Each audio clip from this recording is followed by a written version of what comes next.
May mga pagkakataon sa buhay na nararamdaman mong parang lumulutang ka sa gitna ng dagat, walang direksyon, walang angkla. Tumingin ka sa paligid at hindi mo makita ang malinaw na sagot. Ano ang susunod? Ano ang dapat kong gawin? Kung ikaw ay nasa ganitong estado, nais kong malaman mong hindi ka nag-iisa. Isang karaniwang karanasan ng tao ang makaramdam ng pagkalito. Pati na ang mga pinakamalalakas na tao ay nakaramdam ng pagkawalan ng direksyon sa isang punto sa kanilang buhay. Ngunit sa mga momentong ito, kapag nagsisimula kang magtanong ng mga ganitong katanungan, may isang magandang bagay na nangyayari. Nagsisimula kang magising. Naniniwala ang mga Stoic na ang bawat pagsubok ay isang pagkakataon upang mapabuti ang sarili. Gaya ng sinabi ni Marcus Aurelius, ang hadlang sa aksyon ay nagpapabilis sa aksyon. Ang nakaharang ay nagiging daan. Ang tila nakakabasag sa iyo ay maaring nagbubukas ng isang bagong landas, isang turning point na ikaw lamang ang makakakita. Ang pinakamagandang bahagi ng mga pinakamahirap na bagay ay kadalasang nagiging tulay ito patungo sa isang mas mataas, mas malalim, at mas angkop na buhay para sa iyong tunay na pagkatao. Ang ilang mga tao ay hindi ito natutuklasan.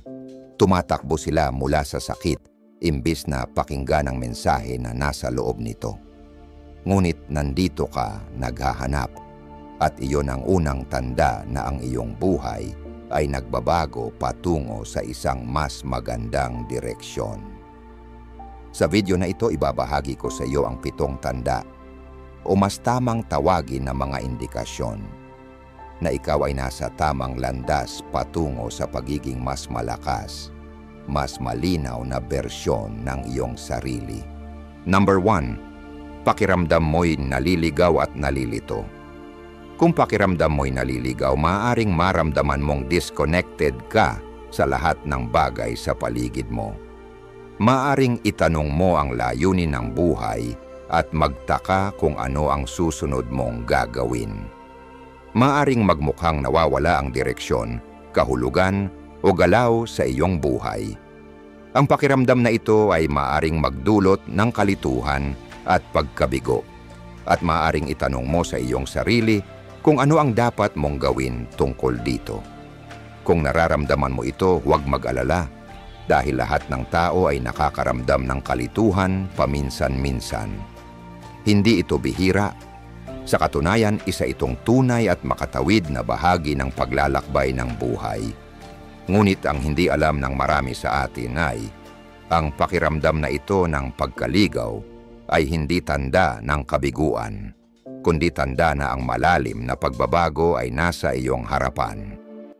Isipin mo, kailan ba nararamdaman ng mga tao na sila'y naliligaw? Hindi ito nangyayari kapag sila'y natigil sa pamilyar na rutina, ginagawa ang mga paulit-ulit na bagay. Hindi, nararamdaman natin ang pinakamalaking kalituhan kapag ang lumang buhay ay hindi na umaangkop at ang bago ay hindi pa dumating. Nasa gitnang espasyo tayo sa pagitan ng ating nakaraan at ng mga bagong bagay na nabubuo kung saan hindi natin tiyak kung sino tayo. Pero sa kaloob-looban natin ay alam nating hindi na tayo ang dati. Ang pakiramdam na ito ay maaaring maging hindi komportable. Parang nakatayo ka sa isang madilim na silid na walang mga bintana, walang labasan, walang eko. Ngunit sa mismong silid na iyon, ikaw ay binubuo muli. Isang beses na isinulat ni Marcus Aurelius, isa sa mga pinakamagaling na emperador at isang Stoic na pilosopo. Ang hadlang sa aksyon ay nagpapabilis sa aksyon. Ang nakaharang ay nagiging daan. Ang kasabihang iyon ay maaring magbago ng pananaw mo sa iyong kasalukuyang kalituhan. Kapag pakiramdam mo yang lahat ay tila tumigil at hindi ka sigurado sa iyong sarili, hindi ito isang hadlang, kundi isang senyales, isang paanyaya na simulan mong makita ang mga bagay ng iba, mamuhay ng iba, at magsimula kang maglakad patungo sa taong tunay mong magiging. Isipin mo ang isang paru-paro sa loob ng kanyang cocoon. Wala siyang ideya kung ano ang nangyayari sa labas. Madilim ito at mahirap huminga. Walang liwanag, walang direksyon, puro higpit at pakiramdam ng pagkakulong. Nakikipaglaban siya, parang sinusubukang tumakas, parang lumalaban sa isang napakasamang bagay. Ngunit sa katotohanan, ang mismong paglaban na iyon ang nagpapalakas sa kanyang mga pakpak. Bawat pagtulak, bawat pagigting, bawat piraso ng sakit na tila walang saysay ay siyang paraan ng kalikasan upang ihanda ang mga pakpak upang makalipad. Kung wala ang dilim, kung wala ang pressure, mananatiling mahina ang mga pakpak at kahit na ang paru-paro ay pakawalan, hindi ito makakalipad.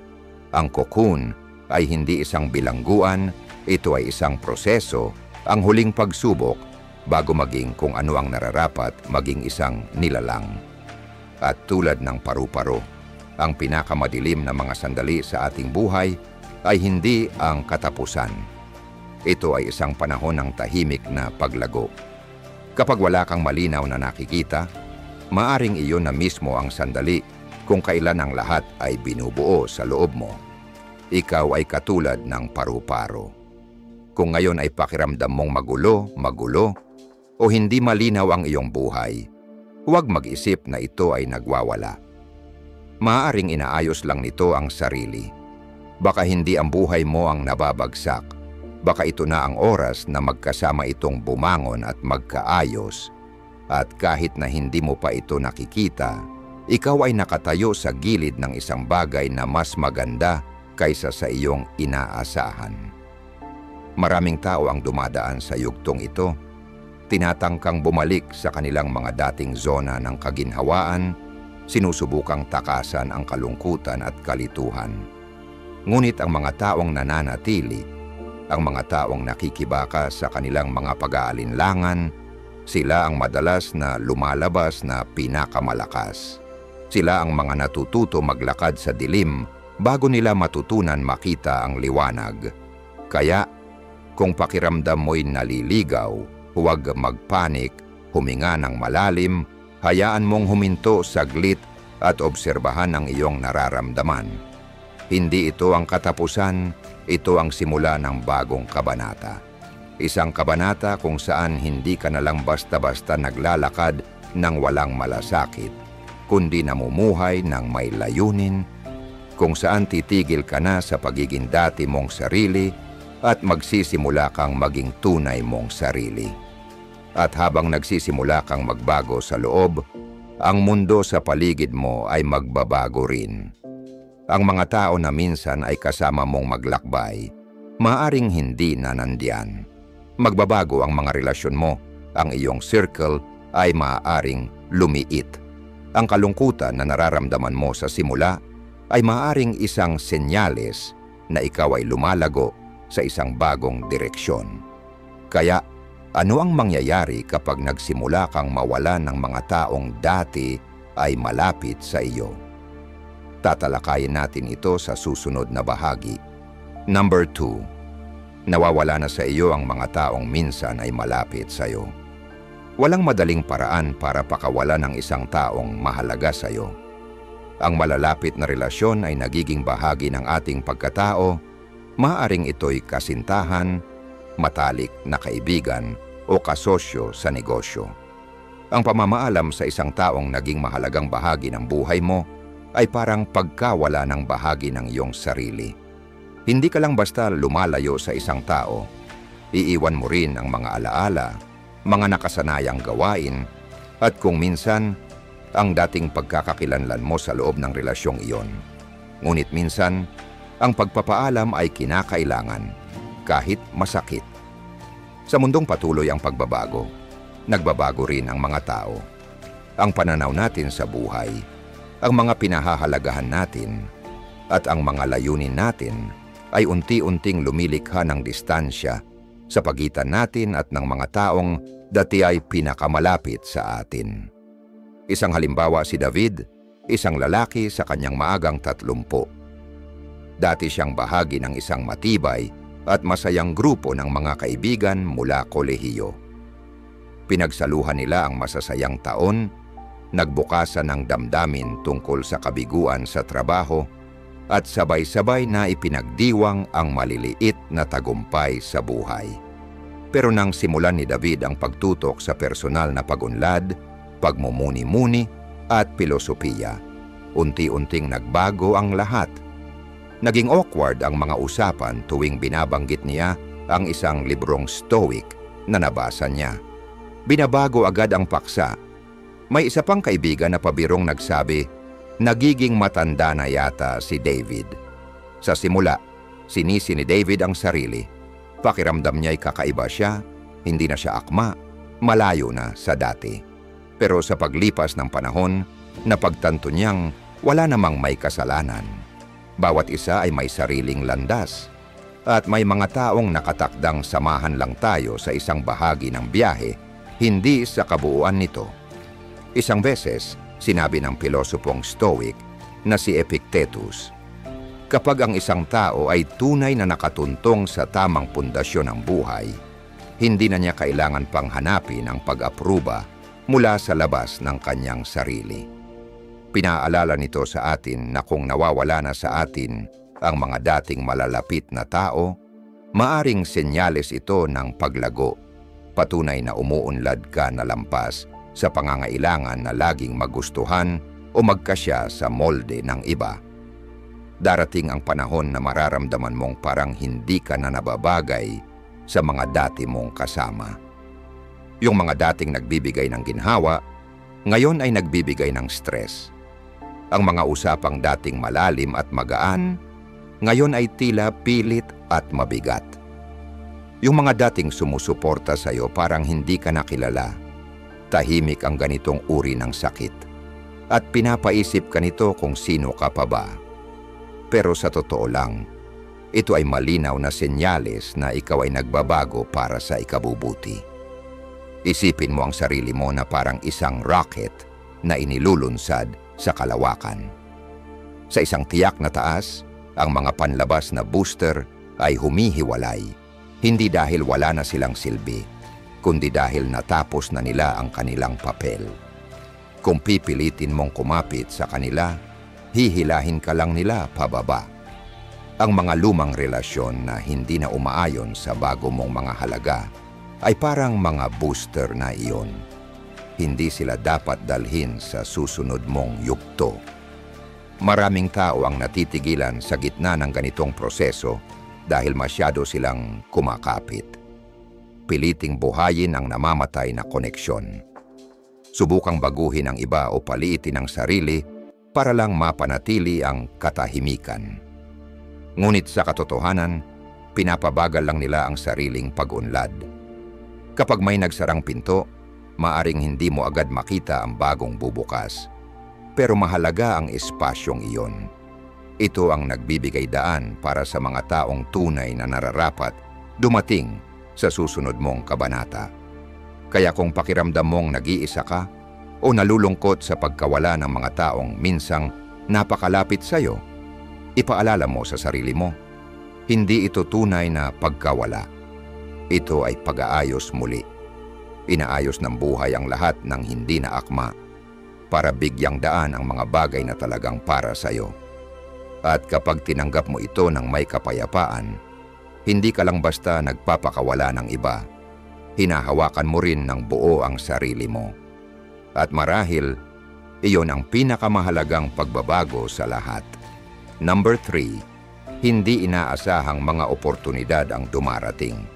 Bago siya naging may akda ng Eat, Pray, Love, natagpuan ni Elizabeth Gilbert ang sarili niya sa tila isang desperadong kalagayan. Diborsyo, depresyon, pagkalito, at pakiramdam na wala ng pag-asa o mahahawakan sa buhay. Nagpasya siyang lisanin ng Amerika para maghanap ng kasagutan kahit hindi siya sigurado kung ano nga ba ang hinahanap niya.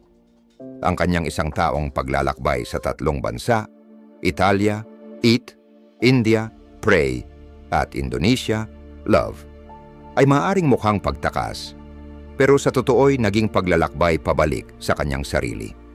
Pabalik sa pasasalamat, katahimikan, at ang kakayahang muling makipag-ugnay sa buhay.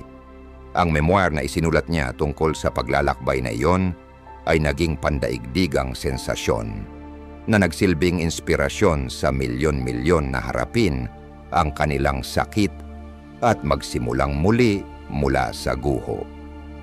Sa isang paraang kakaiba, kung hindi siya umabot sa sukdulan ng kanyang paghihirap, marahil ay hindi niya naisulat ang kwento na humipo sa puso ng buong mundo.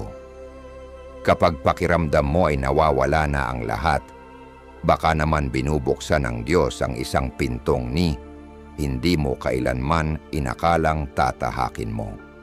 Naranasan mo na ba ito? Matapos ang mga tao ng kabiguan, pagkawala at paulit-ulit na pagsara ng mga pintuan, halos mawala na ang paniniwala mong pwede ka pang makaranas ng magagandang bagay. Sanay ka na sa pagtanggi, pagkakamali at sa pakiramdam ng pagkaligaw. Pero bigla, isang alok na makipagtulungan mula sa dating kakilala, isang hindi inaasahang trabaho, isang biglaang ideya o koneksyong hindi mo inaasahan. Noong una, napakaliit nito kaya muntik mo na itong balewalain. Pero kung titigil ka at pagbibigyang pansin, makikita mong isa pala itong palatandaan. Si Marcus Aurelius, ang dakilang Romanong emperador at pilosopong Stoic, ay minsang nagsabi, "The impediment to action advances action. What stands in the way becomes the way." Pinaalala nito sa atin na minsan, hindi isang malawak na pintuan ang binubuksan ng Diyos. Sa halip, inilalagay niya ang mga hadlang, hindi para pigilan tayo, kundi para ituro ang tamang landas. Ang mismong sandali na pakiramdam mong wala ka nang mapuntahan, ay maaring siya ring oras na nabubuo ang isang bagong daan. Ngunit makikita mo lamang ito kung ikaw ay maniniwala at kikilos. Hindi palaging dumarating ang mga oportunidad sa paraang inaasahan natin. Hindi sila laging may kasamang mga kumikislap na ilaw o bandilang nagsasabing, ito na ang oras ng pagbabago mo.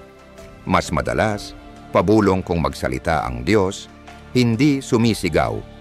Lumilitaw ang mga oportunidad sa mga tahimik na paraan, isang mensahe, isang kapehan, isang abalang sitwasyon, o kahit isang pagkakamaling tila nakakatawa. Kung patuloy kang maghihintay sa perpektong sandali o sa paraan ng pagkatok ng Diyos na ayon sa inaasahan mo, baka mamiss mo ang mismong bagay na matagal mo nang ipinagdarasal.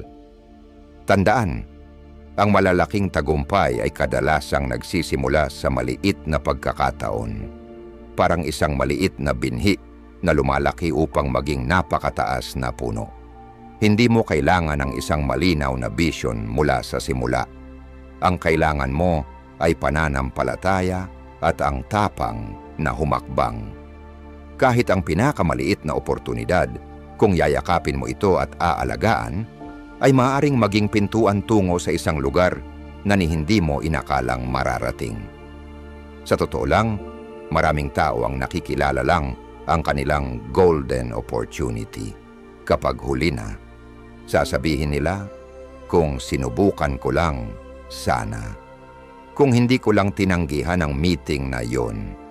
Kung naniwala lang sana ako sa sarili ko kahit kaunti. Huwag mong hayaang maging wakas ng kwento mo ang mga salitang kung sana. Kapag may hindi inaasahang bagay na dumating, tingnan ito bilang paalala na muling inaayos ang takbo ng iyong buhay. Ang totoo, hindi lahat ay nakakakita ng mga palatandaan ng pagbabago. May tatlo na nananatiling nakatali sa duda at takot. Pero kung nagsisimula ka ng makakita ng mga pintong kahit bahagyang bumubukas, alamin mong tama ang direksyong tinatahak mo, kahit hindi pa malinaw ang destinasyon. Ikaw ay ginagabayan, at kung isa kang taong may pananampalataya, tandaan mong hindi nakakalimot ang Diyos sa tamang panahon mo. Maaring iniisip mong perpekto na ang isang oportunidad, pero baka sinasabi ng Diyos na maghintay ka muna dahil may mas mainam pa siyang inihahanda para sa iyo. Minsan ang pagkaantala ay isang anyo ng proteksyon. At ang maliliit na hindi inaasahang bagay na napapansin mo, mga palatandaan yan na malapit na ang takdang oras. Kaya handa ka na bang tumawid sa pintong nagbubukas? Huwag mong hintayin ang kasiguraduhan, kumilos na may pananampalataya, maging matapang sa pagtuklas ng hindi inaasahan, dahil maaring sa mismong sandaling ito ay umaabot ka na sa bagong kabanata ng iyong buhay. Naranasan mo na bang magkaroon ng isang nakakagulat na sandaling lubusang nagbago ng buhay mo? Ibahagi ang kwento mo sa comments. At number 4, pakiramdam mong kailangang may baguhin. Naranasan mo na bang magising isang umaga, tumingin sa paligid, at biglang maramdaman na parang may mali? Hindi naman dahil may nangyaring malala, maayos pa rin naman ang lahat. Matatag ang trabaho mo, mababait ang mga kaibigan mo, at tumatakbo ang buhay ng normal. Pero sa kaibuturan mo, parang ginagampanan mo na lang ang isang papel na hindi na akma sa'yo. Napapagod ka kahit wala ka namang ginagawa. Ang mga bagay na dati mong kinagigiliwan, ngayon ay parang mabigat na. Ang mga relasyon na dati mong pinahahalagahan, ngayon ay parang pumipigil na sa'yo. At hindi mo maipaliwanag kung bakit. Basta alam mo lang, kailangan ng may baguhin. Ang pakiramdam na yan hindi basta-basta. Isa yang senyales, isang panawagan mula sa mas malalim na bahagi ng pagkatao mo. Yung bahagi mong uhaw sa pag-unlad, gustong sumulong pa, at naghahangad na mabuhay ng mas totoo. Iyan ang iyong intuisyon. Iyan ang tinig ng kaluluwa mo. Maraming tao ang pinipiling huwag pansinin ito. Pinapaniwala nila ang sarili na, siguro face lang ito, o dapat maging thankful na ako sa kung anong meron ako. Hindi na dapat humiling pa. At dahil sa takot sa panganib, takot sa pagbabago, nananatili silang nabubuhay sa isang lumang anyo, habang ang puso nila ay kumakatok na sa pintuan ng isang panibagong mundo. May sinabi ang Stoic philosopher na si Epictetus, una, sabihin mo sa sarili mo kung ano ang nais mong maging, at saka mo gawin ang kailangan mong gawin. Isang makapangyarihang paalala, kung nararamdaman mo ng kailangang magbago, iyon na ang unang hakbang. Kamalayan. Ang susunod na hakbang, aksyon. Hindi mo kailangang malaman agad ang lahat ng sagot, pero kailangan mong magsimula. Maraming tao ang iniisip na ang krisis ay tanda ng pagkabigo. Pero sa totoo lang, ang krisis ay isang paanyaya para magbago. Katulad ng isang sapatos na dating kasya pero ngayon ay masikip na, pwede mong piliting isuot. Pero habang naglalakad ka, lalo lang itong sasakit. At kung hindi mo pipiliing huminto para baguhin ang sitwasyon, mismong buhay ang pipilit sa iyong huminto sa anyo ng pagkapagod, pagka-burnout, o pakiramdam na nawawala ka na. May kaibigan akong si Maria. Nagtatrabaho siya noon sa bangko. Mataas ang sweldo, sigurado ang posisyon. Pero isang araw tumawag siya sa akin. Litong-lito ang boses. Hindi ko maintindihan kung bakit pakiramdam ko hindi na ako makahinga tuwing papasok ako sa opisina. Hindi naman niya galit sa trabaho niya, pero may kung anong hindi na umaayon sa loob niya. Matapos ang ilang buwang paghila ang puso ng isip at damdamin, nagdesisyon siyang mag-resign at mag-aral ng psychology. Ngayon, isa na siyang therapist, gumigising araw-araw na may kasiyahan at layunin, gumagawa ng makabuluhang trabaho. Ang mahalaga ay hindi kung gaano ka ka-successful, kundi kung umaayon pa ba ang ginagawa mo sa kung sino ka ngayon. Kapag naramdaman mong kailangang may baguhin sa trabaho mo, sa mga relasyon mo, o sa paraan ng pamumuhay mo, huwag mo agad itong ituring na negatibo. Sa halip, senyales ito na nilagpasan mo na ang dati mong sarili. Kapag nag-mature na ang kaluluwa mo, hindi ka nakasya sa mga lumang anyo. Ang pagbabago hindi laging madali. Minsan dumarating ito sa gitna ng kaguluhan, pakiramdam ng pagkalito, mga relasyong nauupos, o mga pangyayaring pinipilit kang tanungin ang lahat. Pero sa kaguluhang yun natin, sinisimulang ayusin kung ano ba talaga ang mahalaga. At kapag naging sapat na ang tapang mong makinig sa tinig na yon sa loob mo, unti-unti mong makikita ang bagong landas. Mas malinaw, mas tama para sa'yo. At tamang-tama ang dating. Maaring hindi mo pa alam ng buo kung ano talaga ang gusto mo. Ayos lang yan. Ang unang hakbang ay simpleng pagtanggap. Hindi ko na kayang magpatuloy ng ganito. Iyan ang simula ng kahit anong tunay na pagbabagong loob. At sa huli, tandaan mo, ang nararamdaman mo ay hindi random. Iyon ay ang katok ng isang mas magandang bukas, gustong pumasok sa buhay mo. Huwag mo itong patahimikin. Makinig ka, magtiwala, at gumawa ng isang matapang na hakbang kahit maliit, isang hakbang patungo sa buhay na karapat-dapat talaga para sa'yo. Number 5. Mas nakatuon ka na ngayon sa sariling pag-unlad. Ang pag-aaral kung paano mo mapapabuti ang sarili ay maaring magdulot ng makapangyarihang pagbabago sa personal at profesional mong buhay. Hindi lang nito pinapataas ang antas ng kaligayahan mo, pinapalakas din nito ang iyong mental na kalusugan, pinapalalim ang mga relasyon, at ginagawang mas totoo ang mga ito. Kapag aktibo mong pinagtatrabahuhan ang iyong personal na pag-unlad, mas nauunawaan mo ang iyong sarili, ang mga lakas mo, at ang iyong mga kahinaan. At mula roon, titigil kang parausan lang ng agos ng buhay.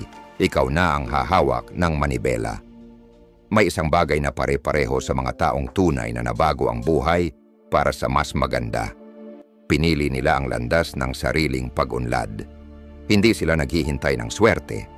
Tahimik silang nagbabasa ng libro, binabago ang kanilang mga gawi, nag-eehersisyo, nagsusulat sa journal, nagme-meditate, at natututo ng mga bagong kasanayan. Walang nagsasabi sa kanila na gawin ito, walang pumupuri. Pero ginagawa pa rin nila dahil sa kaibuturan, alam nilang may mas malaking paparating. Naranasan mo na bang makaramdam ng matinding pagnanais na baguhin ang sarili mo? Baka nagsimula kang magbasa ng mga librong dati wala kang pakialam. O kaya naman nahuhumaling ka ngayon sa mga kwento ng tagumpay, mga aral sa buhay, at mga video tungkol sa disiplina, tibay ng loob, at paglago. Hindi yan aksidente. Yan ang isipan mo, naghahanda para sa susunod na yugto ng buhay mo. Sabi ni Epictetus, walang totoong malaya kung hindi niya kayang pangasiwaan ang sarili niya. Isang matinding gising ang mga salitang iyon, dahil ang paglalakbay ng self-improvement ay hindi lang tungkol sa pagiging mas magaling o mas matagumpay. Ito ay tungkol sa pagpapalaya sa sarili mula sa takot, katamaran, at mga luma ng bersyon ng kung sino ka dati. Kapag napanghahawakan mo na ang sarili mo, ang iyong mga iniisip, kilos, at reaksyon, doon ka tunay na magiging malaya. At iyan ang pinakamalinaw na palatandaan na papasok ka na sa mas magandang yugto ng buhay mo. Isang malinaw na halimbawa, ang Oscar-winning actor na si Matthew McConaughey. Sa tuktok ng kanyang karera, bigla siyang tumanggi sa mga paulit-ulit na role at tinanong ang sarili, sino ba talaga ako? Pinahinto niya ang kanyang karir. Nagsimula siyang magsulat sa journal araw-araw, magbasa ng filosofiya, mag-meditate, at bumagal ang takbo ng buhay niya. Akala ng iba, bumabagsak na siya. Pero sa totoo lang, nagbabago siya. At ang resulta, bumalik siyang mas malinaw, mas nakatapak sa lupa, at mas malalim bilang tao. Hindi lang kinikilala sa kanyang talento, kundi pati sa lalim ng kanyang pagkatao. Ang kamangha-mangha dito, ang ganitong klase ng pagbabago ay hindi nangyayari ng basta-basta. May malinaw na panloob na damdamin na nagsasabing, handa na akong maging mas mabuti. Kung nagsimula ka ng questionin ang mga dating gawin mo, naglilinis ng kalat sa buhay mo, mas sinasala ang mga pinapakinggan at pinapanood mo, o tinuturuan ang sarili ng bagong kaalaman bawat araw, alamin mo ito, hindi ito nagkataon. Isa itong senyales na hinahanda ka para sa isang bagong yugto. Mas mahirap, oo, pero mas malalim, mas makahulugan. Isipin mo ito. Hindi ka naman mag-iensayo para sa isang marathon kung wala kang planong tumakbo. Ganoon din, hindi ka basta-basta mahihilig sa kaalaman, disiplina, at personal growth kung hindi naghahanda ang buhay mo para sa isang malaking pag-angat. Ang pagbabagong yan sa isipan mo ay refleksyon ng isang mas malaking pagbabago sa abot tanaw. Huwag mong maliitin ang pag-usbong ng pagnanais na paunlarin ang sarili. Ito ay isang regalo, isang panawagan, isang uri ng paghahanda na ginagawa ng iyong subconscious bago dumating ang totoong oportunidad, hamon, o pagbabagong magpapabago sa takbo ng buhay mo. Kaya kung mas madalas kang nagbabasa, mas disiplinado ka na, at mas malinaw ang mga layunin mo, huwag mong isipin na isa lang itong phase. Yakapin mo ito. Ito ang yugto ng iyong pagbabago. Tinuturuan ka na ng nakaraan ng mga dapat mong matutunan. At ngayon, tumutawag na ang kinabukasan. At handa ka nang sagutin ito. Mahalaga ang pananaw mo. Nasaan ka na sa iyong self-improvement journey? Ano ang nagtulak sa iyong magsimula? Ibahagi mo ang kwento mo sa comments. Gusto ko itong marinig. Number 6. Ang mga pagsubok ay dumarami. Naranasan mo na bang pakiramdam na itinutulak ka ng buhay sa gilid? Isang bagay na hindi pa naayos bago ka matamaan ng isa pang problema. Sinusubukan mong ayusin ang isang issue, ngunit dalawang iba pa ang lilitaw. Parang nabaon ka sa isang walang katapusang bagyo, pagod, discouraged, at parang walang way out. Baka natanong mo na sa sarili mo, nasa maling daan ba ako? Pinaparusahan ba ako ng buhay? Ngunit paano kung sabihin ko sa iyo na ang mga sunod-sunod na kabiguan, pagkaantala at kalituhan ay hindi senyales ng pagkatalo kundi senyales na may malaking bagay na malapit ng mangyari? Naniniwala ang mga Stoic na ang bawat hamon ay isang kasangkapan upang palakasin ang isip. Sabi nga ni Epictetus, ang mga paghihirap ay mga bagay na nagpapakita kung ano ang isang tao. Ang sipi na ito ay hindi lang paalala, kundi isang wake-up call. Kapag dumating ang mga pagsubok, hindi ka nito sisirain. Narito ito upang ipakita kung sino ka talaga. Pinipilit kang magmuni-muni kung saan mapipilitan kang harapin ang mga katotohanan, limitasyon, at ang sarili mong lakas. Isipin mo si Vera Wang, isa sa mga pinakasikat na bridal designer sa buong mundo. Kaunti ang nakakaalam na hindi nagsimula ang kanyang paglalakbay sa fashion. Dati siyang isang competitive figure skater na nagsanay ng walang humpay noong kanyang kabataan na may pangarap na makapasok sa Olympics. Ngunit noong 1968, nang hindi siya makapasok sa US Olympic team, ang kanyang unang pangarap ay nabasag. Pagkatapos ng pagkatalo na iyon, lumipat siya at naging fashion editor sa Vogue. Ngunit nakaharap muli sa isang setback. Hindi siya pinili para maging editor-in-chief, isang posisyon na pinaghirapan niya ng halos 20 taon. Ngunit imbis na sumuko, nagdisenyo siya ng sarili niyang wedding dress noong siya'y 40 taong gulang. At ang desisyong iyon ang nagpasimula ng imperyo na ngayon ay kilala bilang Vera Wang. Kung hindi siya nabigo sa sports, kung hindi siya tinanggihan sa publishing, maaring hindi nakilala ang pangalan ni Vera Wang sa buong mundo tulad ng pagkakakilala natin sa kanya ngayon. Minsan ang mga hindi inaasahang paglihis sa daan ay nagdadala sa iyo exactly kung saan ka talaga nararapat. Parang pagpapalakas ng pana.